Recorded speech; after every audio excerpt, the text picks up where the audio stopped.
How to transfer events to Google Calendar on Facebook Mobile. Hello guys, in today's video I'm gonna show you how to transfer events to Google Calendar on Facebook Mobile. First thing, go to Facebook and then click this three lines here and go down, click settings and privacy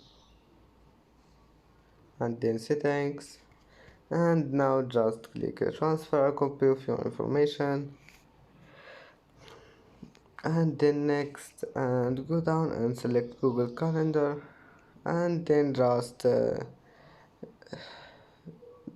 click next, and now connect your Facebook with Google Calendar just by clicking this one connect.